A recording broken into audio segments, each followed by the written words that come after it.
I really appreciate everybody joining us today. So today we're going to dive in to using advanced microbiome testing to really help our patients achieve optimized metabolic health. So I want to introduce one of the newer tests from Diagnostic Solutions Lab today. So we'll be talking about that. It's an add-on test to the GI map. So that'll be one of the key things that we talk about today. And I really want to put this into the context of why this information is really so helpful for gaining some additional key insights into the metabolic health of our patients. So with that, let's go ahead and get started. So these are the topics that we're going to touch on today that are really key for understanding the interconnections between the gut microbiome and the different aspects of metabolic health. So in particular, of course, we're going to be talking about the microbes themselves, some of the key microbes on both sides of the equation. So some of the not so good microbes, the dysbiotic, opportunistic microbes that can really affect metabolic health in negative ways, potentially. And then also the commensal microbes, and particularly highlighting certain beneficial commensals and the metabolic products that they produce that can actually help promote metabolic health. And some of the underlying ways in which they do that, as we'll see, is interactions with the various gut hormones, particularly GLP-1, which I'm sure a lot of you have become familiar with over the last couple of years or so. Some of these key microbes and metabolites actually are involved in regulating GLP-1. So that can be an important way to potentially optimize the health, the metabolic health of our patients.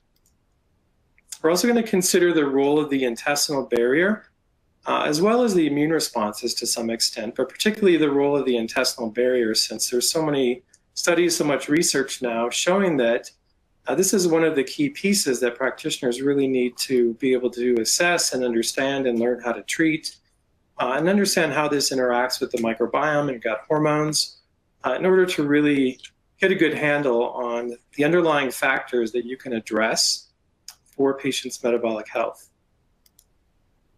Ultimately, though, we want to look at how can we assess these various factors and get key clinical insights with the tools that we have in hand. In particular, of course, today I'm going to be focusing on a combination of GI map and then a new test that we just introduced called StoolOMX that looks at some of the key microbial metabolites produced by commensal microbes. So these two tests together can really help us connect the dots. And that's really kind of the key point here. We want to give you some really good information today to help you start connecting those dots, to know which of the key markers on these two tests, particularly when you're putting them together, putting this information together with the background information, will really help you understand what may be going on for patients. And of course, every patient is going to be a little bit different. That's really the precision medicine aspect to all of this. It's not a one-size-fits-all. It's not as if the same imbalances affect all the different patients with metabolic health issues. Different patients will have different imbalances, different microbes that may be involved. So you really want to know what those key specific imbalances are so that you can address those and target your treatments to those imbalances. So again, it's really all about learning how to connect the dots. And this new StoolOMX, which we'll go through here momentarily, can really go a long way towards helping you fill in some of those key pieces. So StoolOMX is a stool metabolomics add-on panel for GI map. So it's a test, an add-on test that needs to be ordered along with GI map. And that's really optimal for interpretation. It's difficult to interpret the metabolomics without really knowing what's going on with the microbes themselves, and also what's going on with intestinal physiology. And that's really where GI map can provide that key information. Stool metabolomics test called StoolOMX includes 25 bile acids and 9 short-chain fatty acids. So this is a really extensive panel, particularly when it comes to the bile acids. We'll actually see some key examples a little bit later about how knowing this information about specific bile acids, particularly those that are known to interact with and promote some of the gut hormones, can be really important for understanding what's going on for patients. So a lot of information included in this new test. And it does yield a much more complete picture of gut health when you know not only the microbes, some of the key bad guys and a lot of the keystone commensals and physiological picture, but what are these microbes producing, particularly in terms of these major metabolite categories? That really gives you a lot of additional insights into what may be going on for patients. And so these insights have to do in particular with better understanding the microbiome balance. So you're getting really the full picture of the short chain fatty acid production, as well as the bile acid modifications that these microbes carry out on bile acids in the gut. And then this, of course, is really focused a lot on metabolic health, which is going to be our topic for today. So it's a great way to get insights into underlying factors that may be related to metabolic dysfunction. Intestinal barrier health is really key, as we'll see. That's a very important part of the picture. And actually, bile acids and short chain fatty acids can yield some really interesting and important insights into the health of the intestinal barrier and some of the factors that influence the intestinal barrier. Gut motility is another major area where these metabolites have a particularly important role in regulating the gastrointestinal motility aspects such as peristalsis.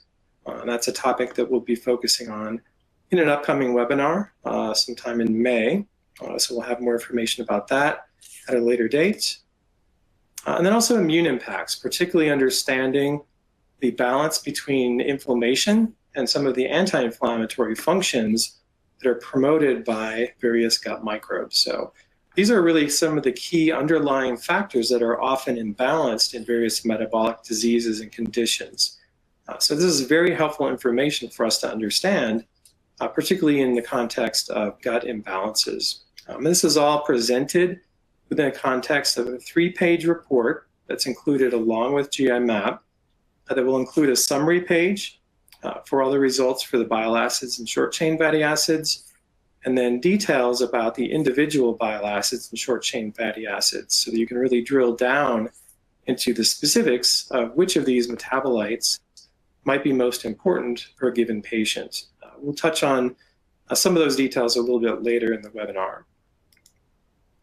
If you'd like to learn more about this new add-on test for GI map, certainly you can go to the Diagnostic Solutions Lab website. It's now listed under the testing menu, so you can see that option there. That will take you to the landing page for the StoolOMX test with all the information that you would need to understand the test and also to learn how to place an order, etc. There's also an addition to the GI map reference guide, the interpretive guide, for this new test as well. Again, with a lot of the key information that you'll need in order to interpret this new test. So definitely encourage you to check out those resources. All right, so back to our topics here, and let's go ahead and start off by focusing on what's known about some of these key microbes that are involved in metabolic conditions and metabolic dysfunction.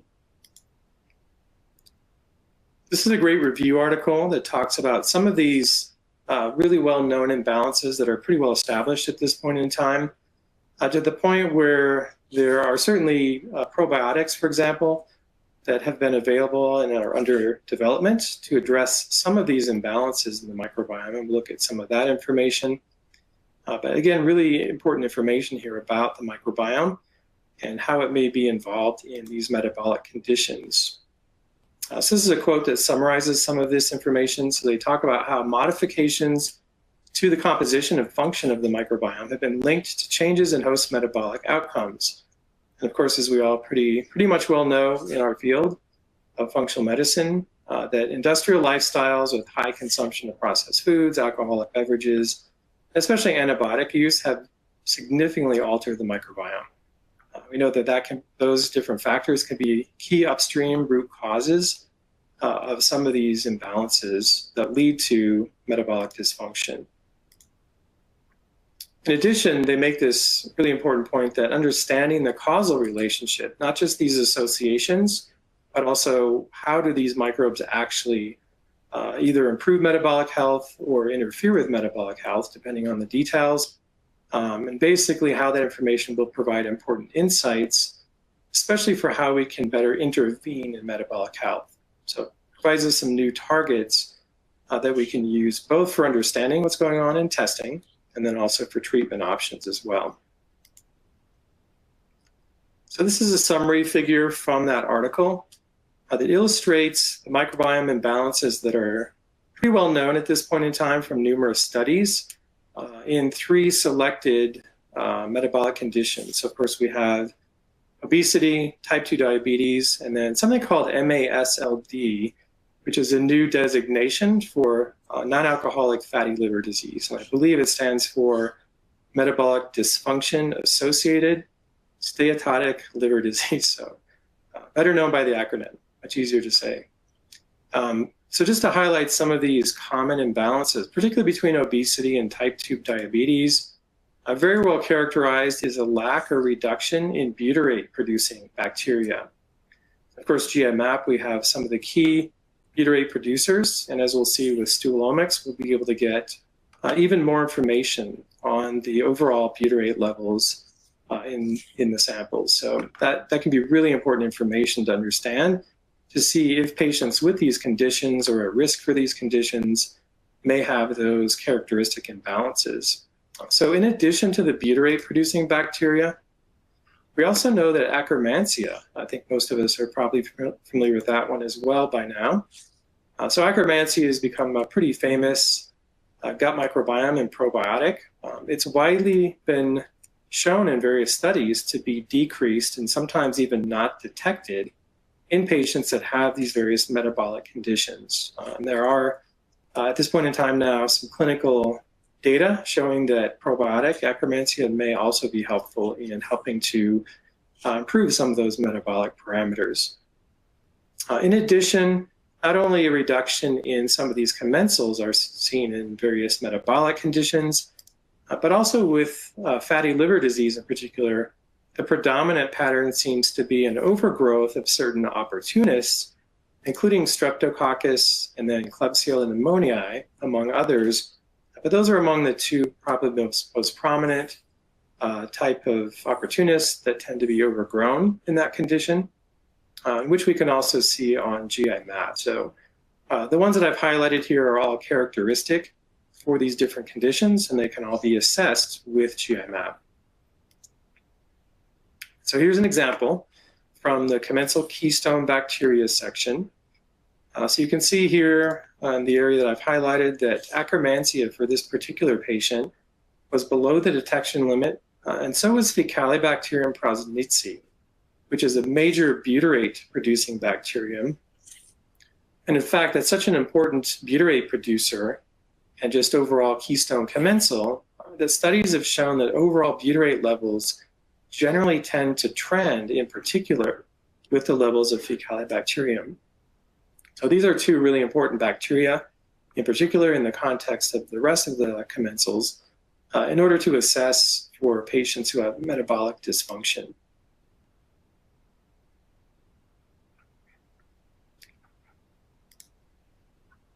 And then in terms of the opportunists that may also be involved, many of those are noted in the inflammation-related sections in the opportunistic page of GI-MAP. So you can see those here. This is an example of a patient that had quite a bit of opportunistic overgrowth. We talked about Klebsiella being one of the potential signatures of fatty liver disease, but there are many others as well that can also lead to this low-grade inflammation that's characteristic of not only fatty liver disease, but also a wide range of other conditions. So a very important section to assess for patients that may have these conditions, because this might be a key feature of what's going on in terms of their microbiome imbalances. So in terms of the balance, this can be pretty easily summarized schematically, which I think is a great way for us to understand how we would want to approach assessing the imbalances from a gut testing standpoint, and then also how we would approach that from a treatment standpoint potentially. So with the dysbiotic microbes, such as the ones we just saw in the inflammatory sections, many of them are now documented to not only be associated with metabolic conditions, but in some cases we know some of the potential mechanisms for how they can actually contribute to metabolic dysfunction. So that's, again, a very important category to be familiar with for assessment and also for how to address those from a treatment standpoint. Certainly the beneficial microbes, as we just saw with Akkermansia and the butyrate producers, those can be especially important as well. And many of them are, again, not only associated with promoting metabolic health, but also some of them now have been characterized to the point where we know some of the mechanistic details for how they do that. We're actually going to go through some of those details today.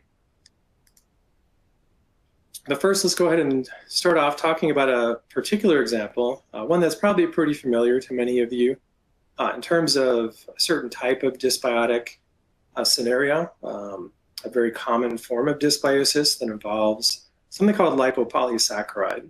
So we'll address that in just a moment here, but I want to highlight this review article here, Gut Microbiome and the Control of Gut Barrier Function and Metabolic Diseases. So one of the things that we're going to really focus on today is this connection between the gut microbiome and then also the barrier function with the gut enteroendocrine system. So these are the hormones produced by the gut itself. And all three of those factors are connected, as we'll see. So we really want to understand those relationships. So a quick quote here from this article where they say disruption of the gut barrier leads to metabolic endotoxemia, which is essentially when patients have leaky gut and they have an overgrowth of these inflammatory bacteria that produce something called lipopolysaccharide that can get into the circulation, and that's where it really can cause problems, particularly in terms of metabolic dysfunction. So they talk about how this metabolic endotoxemia and also the impaired production of the circulating gut hormones leads to metabolic disorders in various organs. So that's a pretty well-known feature where these dysbiotic microbes are known to contribute. And this is a nice illustration of some of the details here from that same article. So highlighted here at the top is when you have gut barrier dysfunction, essentially intestinal permeability, that can lead to then this LPS from these dysbiotic microbes, again, getting across the barrier into circulation. Along with that process, that can, of course, involve low-grade inflammation.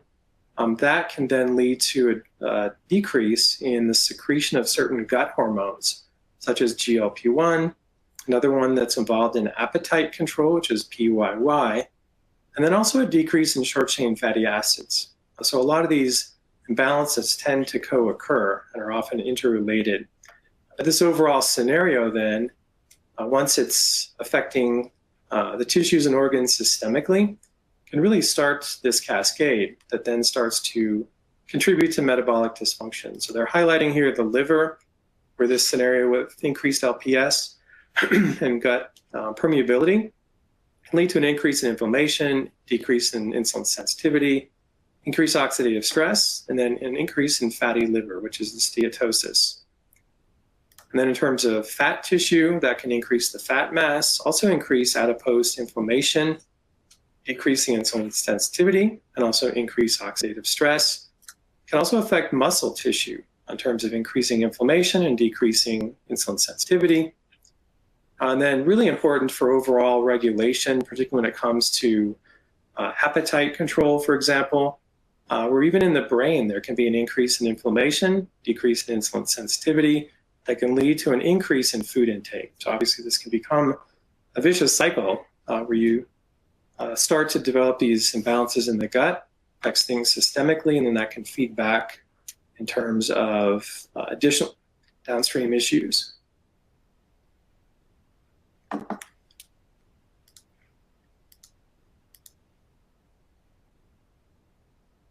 All right, so back to our summary here of the topics. So I think that figure really illustrates this interconnection between the microbes and some of their key metabolites, in this case, lipopolysaccharide. And then we'll see a little bit more of this as well, but there's also these interconnections with the gut hormones, and in particular, the intestinal barrier. So when you're thinking of metabolic dysfunction and how does the gut relate to those conditions, again, this is really talking about how all of these key factors really interact, and we do want to know what's going on with these factors in the gut so we can better target what's going on in terms of treatments for patients. So on GMAP, we do have, as I noted, a number of these LPS-producing bacteria. If you'd like to know which specific ones are involved, there's a list here, and this is actually included as an appendix to the GIMAP interpretive guide. So you can get that specific list here of the actual LPS-producing bacteria that are in the opportunistic section on GIMAP. So that includes Escherichia, Enterobacter, opportunists like Morganella and Pseudomonas, Citrobacter, Klebsiella, and Proteus. Those are the main LPS producers on GIMAP. Again, this is where you can see those types of bacteria in inflammatory sections.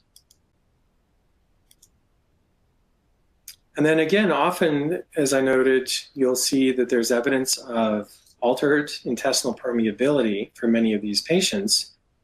For GIMAP, that would be indicated through the increase in zonulin, which is one of the add-on tests for GIMAP. As you can see here, this patient had pretty high zonulin. So if this patient also happened to have the increase in the inflammatory bacteria, they're much more likely to have that endotoxemia scenario, and then they're more prone to metabolic dysfunction. All right, so that's just a key example here in terms of how dysbiotic microbes can promote metabolic dysfunction. Let's go ahead and look at some of these key beneficial microbes and what's known about how they promote metabolic health. So this is a great review article summarizing kind of at a high level some of what's going on in terms of these commensal microbes and how they can influence our metabolism. So the title here is Rising Stars, Endocrine Regulation of Metabolic Homeostasis via the Intestine and the Gut Microbiome. So they say in this article that gut peptides are secreted from intestinal enteroendocrine cells in response to both nutrients and microbial metabolites. So that's a really important concept to understand, that these gut hormones that we know are really important for metabolic health are generally stimulated and regulated, particularly by nutrients from the diet and also microbial metabolites. And obviously we have a lot of influence as practitioners over those two factors. So a lot of different ways in which we may be able to help improve that scenario. They also mentioned, in addition to the connection with microbial metabolites, there's also neural and hormonal factors involved as well, and that together they regulate systemic metabolism by various mechanisms. So again, very important concept here that nutrients and microbial metabolites are key for regulating these gut peptides. A little bit more about that, so I just want to kind of take a side note here about the gut enteroendocrine system. So you can see here the title is The Intestine as an Endocrine Organ and the Role of Gut Hormones in Metabolic Regulation. So this is really an aspect of the gastrointestinal tract that has become much more in focus in the last few years as we're learning more from research. That, of course, the traditional view of the gut as being particularly involved in digestion, absorption, and then elimination of waste. That's certainly an important type of function. But we're now learning, though, that the gut has a major role as an endocrine organ. We'll see momentarily kind of some of the key hormones that actually characterize that. Just an important quote here where they say the gastrointestinal tract acts as a major endocrine organ releasing various gut hormones that regulate physiological functions such as nutrient absorption, insulin release, and even appetite. So lots of different metabolic related functions are actually regulated by the GI tract. This is the first part of a table from that article where they list actually a total of about 15 different gut hormones that are known to play significant roles in regulating metabolism. And that's noted here in the title. The table says characteristics of the main gut hormones that regulate metabolism. So among them, of course, we're all probably pretty familiar with GLP-1, which is produced by a particular type of enteroendocrine cell called the L cell. That cell is particularly predominant in the small intestine, especially in the jejunum and the ileum, and then also in the large intestine as well. It responds to, as I mentioned, nutrients, particularly in the small intestine, and then in the large intestine it also responds, and even in the ileum, responds to microbial metabolites. We'll talk much more about that as we go. And then, of course, they note here the main physiological effects, and there's quite a few different effects in terms of metabolism from just GLP-1. But this is really kind of the idea of the symphony of gut hormones, where we have this complex set of hormones, and we can actually see the rest of the list here on the next page, which includes peptide YY. So that's another important gut hormone produced from these L cells, again, often in response to microbial metabolites. That one is particularly related to promoting satiety, so regulating food intake. But it's really the concerted action of all these different gut hormones in response, again, to the nutrients and the microbial metabolites that have, as the end result, metabolic regulation. So certainly GLP-1 is one of the most important, best characterized, but there are many other hormones here as well. So it's definitely a very interesting, complex system. All right, so let's dive into some of the specific examples here for how these various microbes may affect this system. So again, Akkermansia is pretty well known at this point as being a key microbe for metabolic health. This is one of the landmark articles or studies that was published a few years back, illustrating in this study how one of the mechanisms for how Akkermansia may help to promote metabolic health. So as you can see here in the title, they say Akkermansia secretes a GLP-1 inducing protein that improves glucose homeostasis and then improves metabolic disease, in this case in a mouse model. But as we'll see momentarily, that there have been clinical studies that have been done that confirm a lot of these effects as well. So we certainly know that Akkermansia is now known through specific mechanisms to stimulate GLP-1.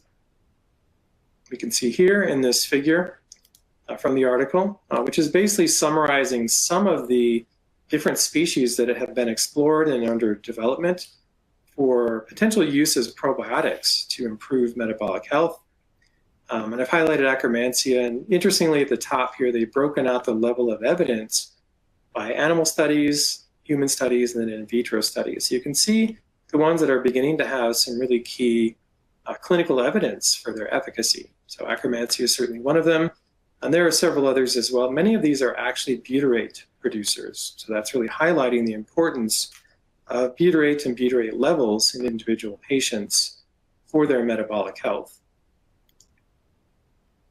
Interestingly, there's a lot of intensive research now on Akkermansia.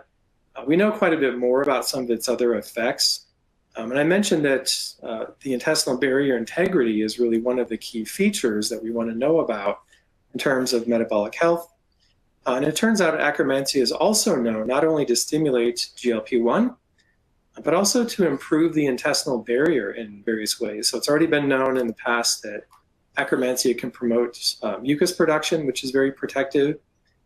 This recent study from last year actually showed that a particular product produced by Akkermansia can actually improve the intestinal stem cells. So that's the important process where our entire intestinal lining is renewed approximately every 3 to 5 days or so. So when we're thinking about gut healing, it's of course much more than just leaky gut. Leaky gut is an important part of that. But certainly this intestinal cell turnover and making sure that process is properly regulated is really important for gut healing and just gut maintenance. And it turns out Akkermansia is actually one of the key species that can contribute to that process.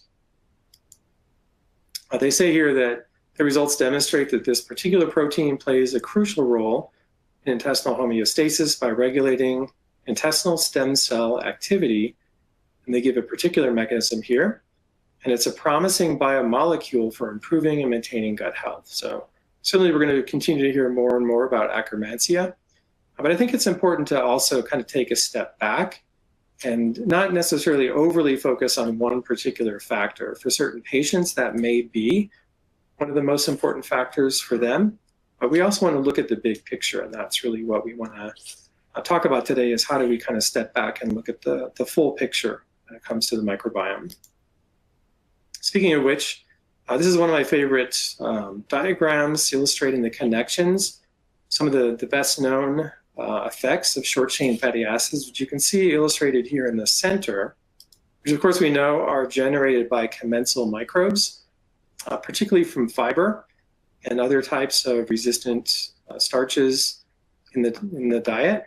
And that can lead to short-chain fatty acid production, particularly butyrate. That's one of the best studied ones for its health benefits. Some of those are illustrated here. So we know that short-chain fatty acids can promote secretory IgA production, and that's actually an important part of the intestinal barrier. Of course, that is a marker on GI map.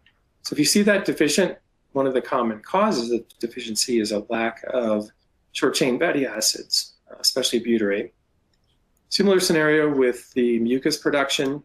Short-chain fatty acids also stimulate that.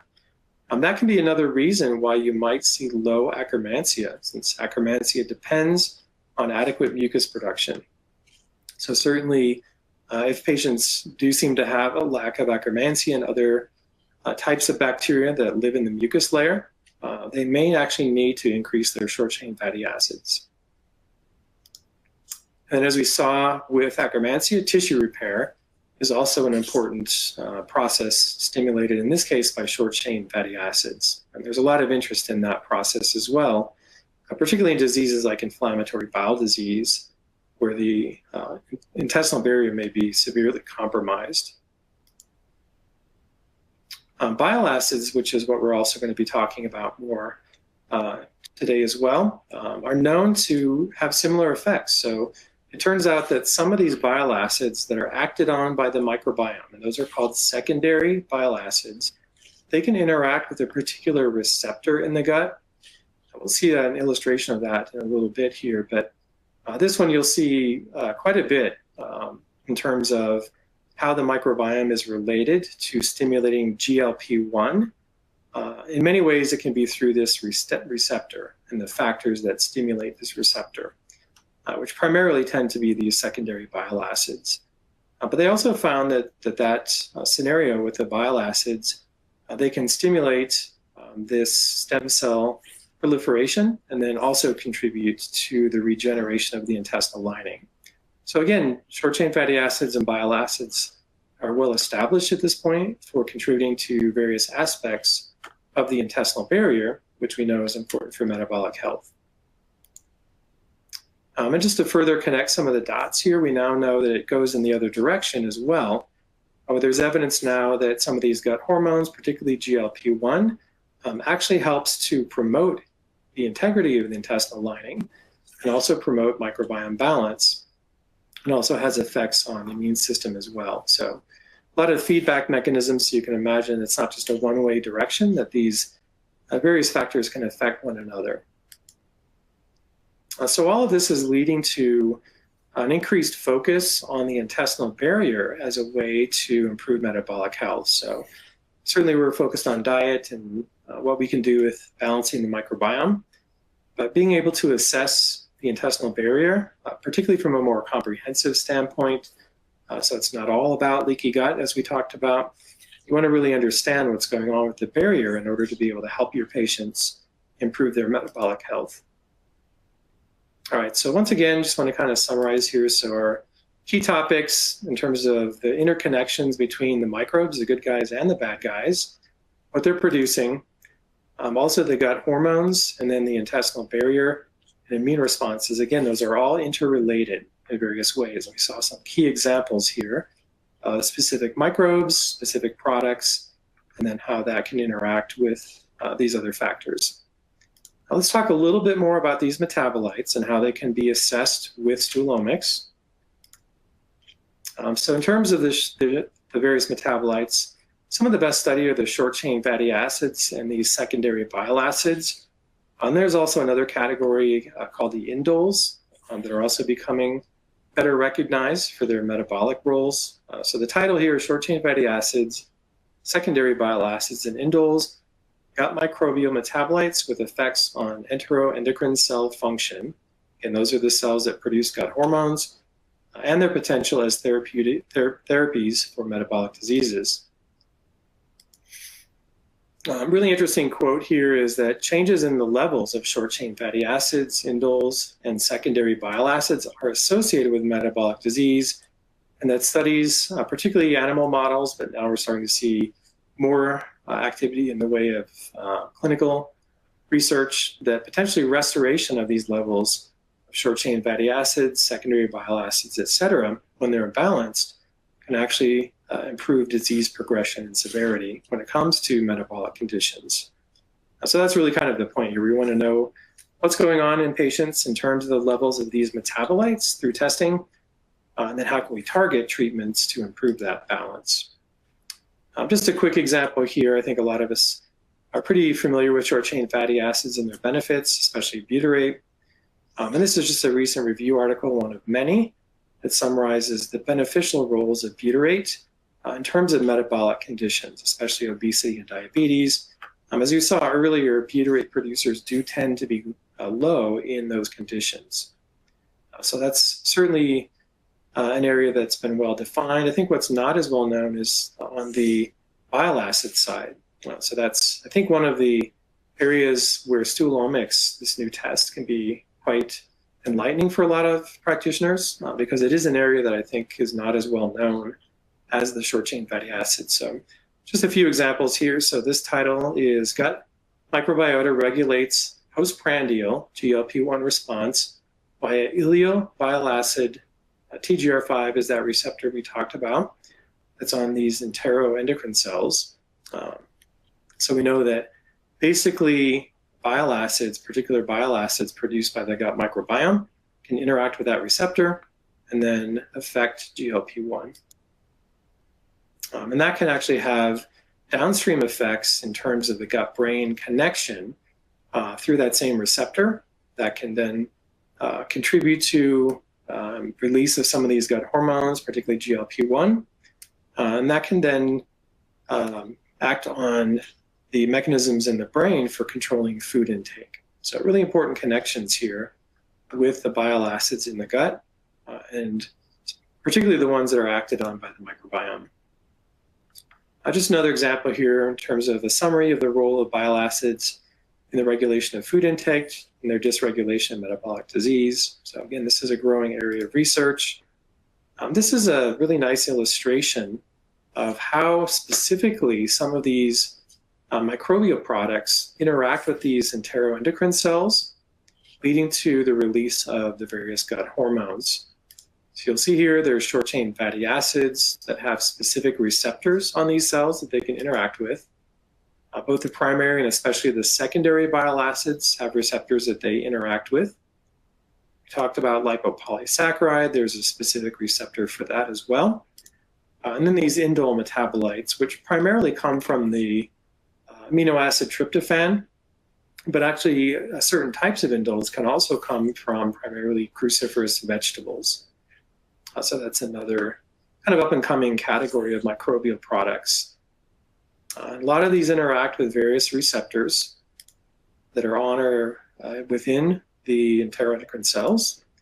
And then ultimately that leads to the release of gut peptides. So it's really, if you're kind of picturing what's going on in the gut in terms of the effects of the microbiome, you can imagine with the balance of the microbiome, that's going to affect those products at the top, where you want a predominance of these short-chain fatty acids, for example, especially butyrate, and also the secondary bile acids.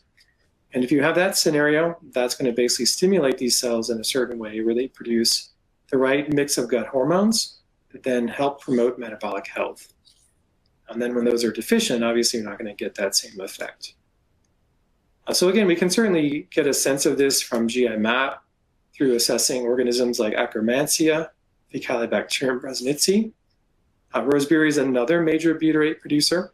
So sometimes you'll see that also trend low with Faecalibacterium, but also at the phylum level. So when we're looking at kind of the big picture of, are we getting an overall good level of short-chain fatty acids? Are we getting a good level of these secondary bile acids converted from the primary? That depends on the overall commensal microbiome. So you want to make sure that those are balanced and that especially we don't have any deficiencies here. And obviously this patient does have some deficiencies. All right, so now let's go ahead and touch on just a little bit about the StoolOMX test. So this is basically an example from the summary page of the short-chain fatty acids. So that's this section here. There's quite a bit of information here, so I'm just going to touch on this a little bit. We'll have some additional educational opportunities here in the short term to learn more about this test, but for now I just want to kind of introduce you to it. So you can see here that on the summary page, you can also get the overall breakdown of the main short-chain fatty acids, such as acetate, butyrate, and propionate, in terms of their percentage, and also the total. So that gives you a good sense of the total amount of short chains that are there, and then what's the predominance in terms of the different individual short-chain fatty acids. Then there's a detailed section that gives you the full breakdown of what are known as the straight-chain fatty acids and also the branched-chain fatty acids. We're not really going to focus on those today, but those can be more of a sign of kind of a dysbiotic scenario. So we really want to look at the balance of those two different categories as well. You can certainly do that with StoolOMX. Then we have a summary for the bile acids. So again, many of you may be somewhat less familiar with this, but there's a summary section here. We definitely want to know what the total is. That can give us a lot of good information, but especially the secondary bile acids. So as I talked about, and as we'll see in a moment, a couple of key examples, those can be especially important for giving a sense of the microbiome balance, but also they have specific activities. Some of those may actually promote metabolic health. So we do want to know, are we getting a good level overall of those, but again, not excessive amounts of any of these. This is the full breakdown of bile acids, and they're broken down into primary and secondary bile acids. So there's obviously quite a few here. We're not going to go into detail on any of these today, except just highlight a couple to illustrate how this additional information can be especially helpful for insights into metabolic health. Let's go ahead and highlight this first one, which is one of the major secondary bile acids. So again, that's one of the ones that's produced from the primary bile acids by commensal microbes. A recent study actually showed, interestingly, that this LCA, or lithocholic acid, actually has, when administered in an animal model, actually has many effects, positive effects, that seem to mimic the positive effects of calorie restriction, which is known to lengthen lifespan and improve metabolic health. So a really interesting study here, illustrating some of the potential benefits of these secondary bile acids. They say here specifically that we show that lithocholic acid is one of the metabolites that alone can recapitulate the effects of caloric restriction in mice. These effects include activation of the AMP kinase, enhancement of muscle regeneration, and rejuvenation of grip strength and running capacity.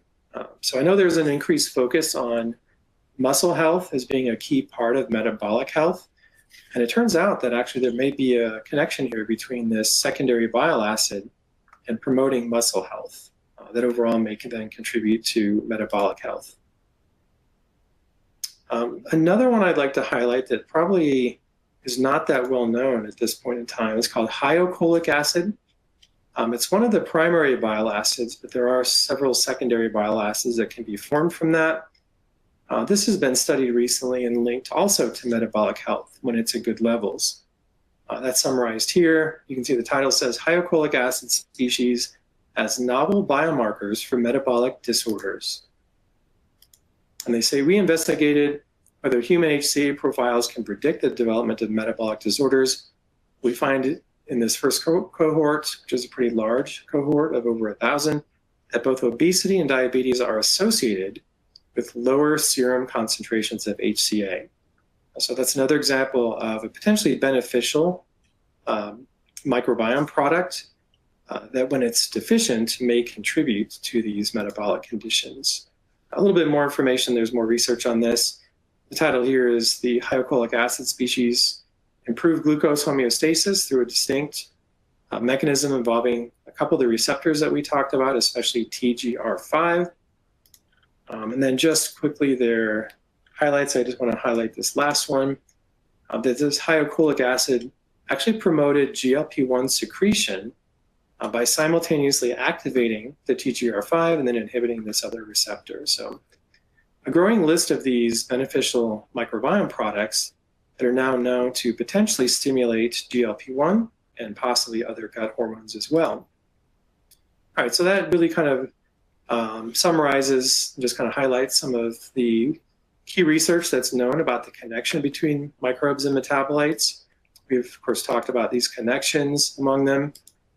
Now I want to focus on, just in these last couple of minutes, how do we actually act upon that? So now that we've gone through a little bit about GMAP and some of the markers that are connected there, also just kind of touched on StoolOMX and some of the markers there that could be important for metabolic health. What do we actually do about this from a clinical standpoint? And of course, some of this does fall back on tools that we already have in hand and that we're familiar with. So just reiterating this table that I showed earlier, we certainly know that probiotics may be one of the categories that can be helpful. That's certainly being demonstrated for Akkermansia probiotics, and there may be additional probiotics, particularly these butyrate-producing probiotics, that may be especially helpful as well. We can also use dietary approaches and supplements, of course, to promote microbiome balance. One of the ways that we like to summarize that, kind of in a simplistic way, is through the 4 Ps. So the prebiotics, which is basically fiber from plant sources, particularly a wide variety of different types of fiber. Probiotics, as we just talked about. Polyphenols, that's an important category, and there's a lot of research, as we'll see, linking polyphenols to metabolic health. They may actually help to stimulate GLP-1 production as well. And also postbiotics. So we're learning more about these microbiome products. Some of them can actually now be supplied as supplements, such as butyrate. Another one called urolithin A is becoming more common as well. Bile acid metabolites, there's one called TUDCA. That's one that's starting to be used a bit more as well. So certainly a lot more tools now and a growing list of tools that we may have at our disposal to really hone in on the imbalances that may be occurring for individual patients. I just want to highlight a couple more here before we end. There was a really interesting study in the last few years about resistant starch, and that resistant starch actually can help to increase weight loss, and this was a clinical study. They linked that to specific changes in the microbiome. So they say here that we found that resistant starch supplementation coupled with isoenergetic and balanced diet significantly reduced body weight and improved insulin sensitivity in humans. Mechanistically, the resistant starch-induced changes in the gut microbiota influenced bile acid metabolism, reduced inflammation through gut barrier restoration, inhibited lipid absorption by modulating this particular factor, and improved FGF21 sensitivity. So again, now we're starting to learn more about how these various dietary factors, supplements, may specifically affect bile acid metabolism, for example. And of course, we saw that there were all these links with immune response and also gut barrier. So not a surprise that those were also improved by this treatment. This is an interesting review article that summarizes some of the key factors that are known to help improve GLP-1 releasing activity from various foods. So there's an extensive table here of these compounds. Just wanted to kind of highlight here real quick that here's the list of compounds, and here's basically some of the known effects based on various studies. So there's a growing list of these polyphenol type compounds that may directly or indirectly help promote GLP-1. And some of that may be through promoting these commensal microbes. This is just the rest of the table. So obviously there's quite a bit of research now on various polyphenols and plant extracts that may help improve metabolic health, particularly through affecting gut hormones. Just want to highlight one last example here. So this is a review article titled Anti-Diabetic Potential of Dietary Polyphenols. And so I just wanted to kind of highlight here some of the known mechanisms of polyphenols. So they're known to increase short-chain fatty acids, improve the balance between beneficial and opportunistic pathogenic bacteria, increase the intestinal mucosa integrity, and decrease inflammation. So all those key factors that we talked about that are interrelated, polyphenols may help to improve that balance. None of those ultimately may have some key anti-diabetic effects that are summarized here. All right, so with that, I think we'll go ahead and take any questions that anyone has.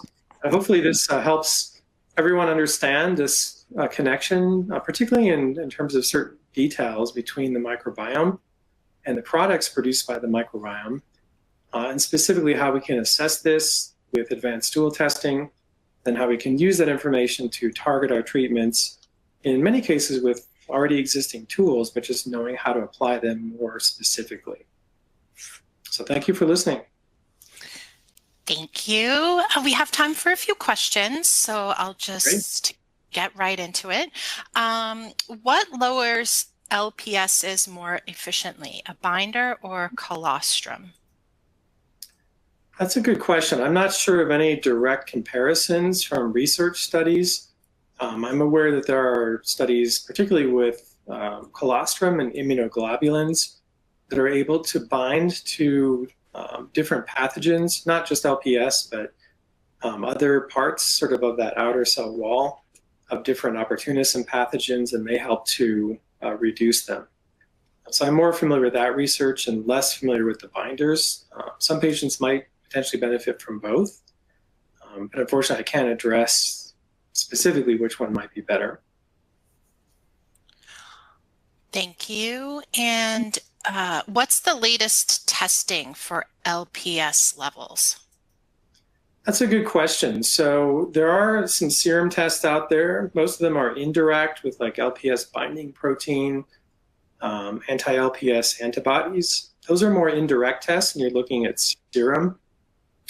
When you're looking at the gut, essentially, since we know the LPS producers really well, those have been well defined by research studies. Then there are different types of LPS. It's important to know that there's not just one LPS. It is known that there's a particular type that tends to be more inflammatory.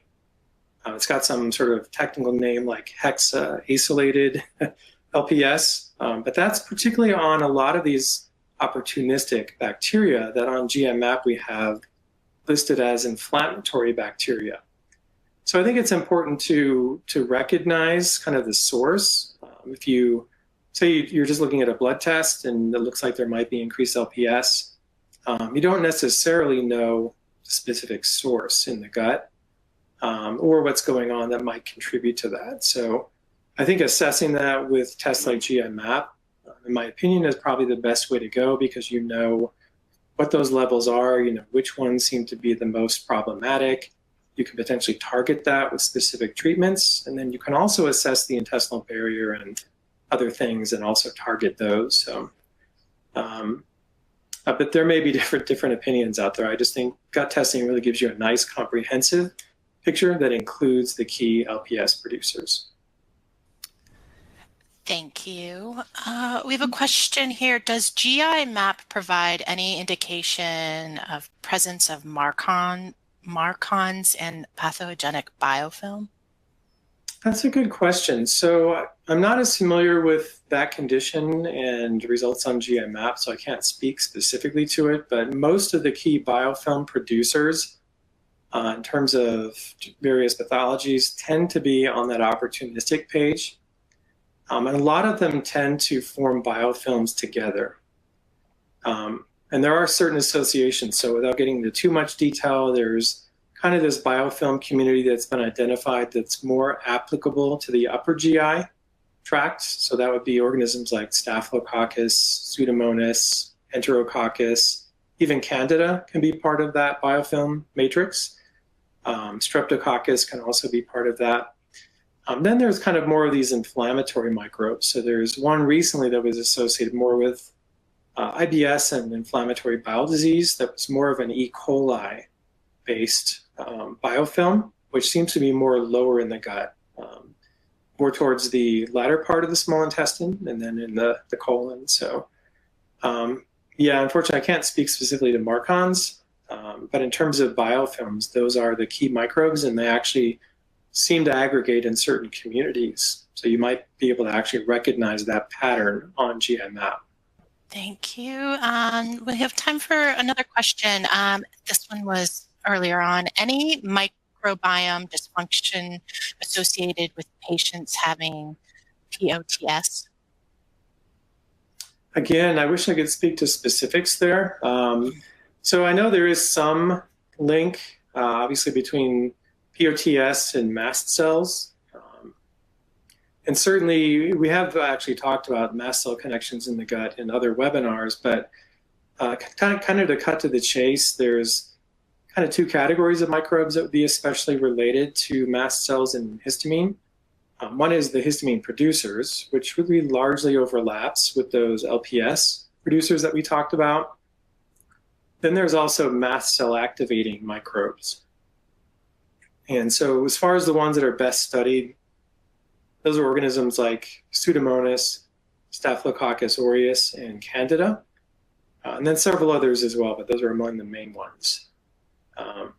So certainly if those are elevated on GI map, they may be a contributor to that condition. But again, I'm not familiar with specific research linking those microbes to POTS. Thank you. So I want to thank Dr. Fabian for a great webinar today, and have a great rest of your day. Thank you.